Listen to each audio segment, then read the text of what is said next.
Question number 107 कहता है यहाँ से संख्यांक फलन ए आर इक्वल्स टू 4 की घात आर प्लस 3 के संगत R greater than equals to 0 के लिए जनक फलन ए जेड है। ए आर की वैल्यू हमें ये दी गई तो A R equals to alpha की पावर आर लिखेंगे। जनरेटिंग फंक्शन को सॉल्व करने के लिए तो एल्फा की पावर आर हमारे पास आएगा 1 प्लस एल्फा जेड प्लस समिश्र लगाएंगे जनरेटिंग फंक्शन में, ये तो आएगा sum of A N X की पावर एन, तो sum of A R X की पावर आर, तो सॉल्व करेंगे यहाँ से तो वैल्यू आएगी 1 plus alpha Z plus alpha square Z square then so on, expansion कर दिया सम का, तो इसको अगर सॉल्व करें 1/1 माइनस एल्फा जेड आ गया। एल्फा की वैल्यू अगर हम यहाँ से कंपेयर करें हमारे पास वैल्यू क्या है, यहाँ से ए आर की वैल्यू है हमारे पास 4 की पावर 3 इंटू 4 की पावर आर, यहाँ से ये तो दी गई 4 की पावर 3 तो 64 आ गया, और 4 की पावर आर को हम सॉल्व करते हैं तो 1 माइनस 4 जेड आएगा, 64/1 माइनस 4 जेड आ गया। इससे हमारा यहाँ से फर्स्ट ऑप्शन जो है वो करेक्ट आंसर होगा। नेक्स्ट कहता है डेल्टा ऑफ एफ एक्स की value 9x square plus 11x plus 5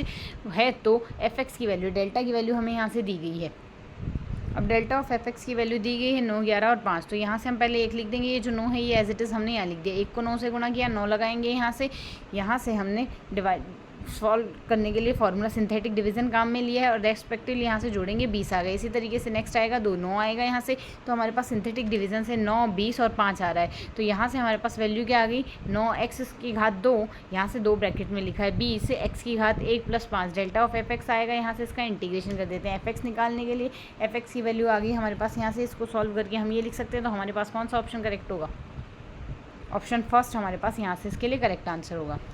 इसके नेक्स्ट है क्वेश्चन नंबर 129 जो कि कहता है ए बी सी डी 4 भिन्न अभाज्य संख्याएं हैं जहां ए सबसे छोटी अभाज्य संख्या है, तो ए बी सी डी हमारे पास होगी। अगर 4 भिन्न अभाज्य संख्याएं हैं हमारे पास ये, तो इन अभाज्य संख्याओं का गुणा जो होगा वो हमारे पास यहाँ से ए एक सम संख्या आएगा, क्योंकि ए सबसे छोटी अभाज्य संख्या है तो इनका गुणा एक सम संख्या आएगा। यदि किसी त्रिभुज की 2 माध्यिकाएं परस्पर लंबवत है तो इन दोनों भुजाओं की लंबाइयाँ ए व बी इकाई है, तो तीसरी भुजा की लंबाई हमारे पास आएगी। अगर 2 माध्यिकाएं परस्पर लंबवत है और 2 भुजाएं ए बी है तो हमारे पास यहाँ से तीसरी भुजा आएगी A square plus B square upon 5 का square root, A square plus B square का और अपॉन 5 का स्क्वायर रूट आ गया। दिए गए चित्र में ए बी और सी डी समांतर है, साथ ही त्रिभुज ओ ए डी का क्षेत्रफल अल्फा है तथा त्रिभुज ओ बी सी का क्षेत्रफल बीटा है, तो सत्य कथन आएगा हमारे पास यहाँ से alpha equals to beta, alpha equals to beta हमारे पास यहाँ से वैल्यू आएगी।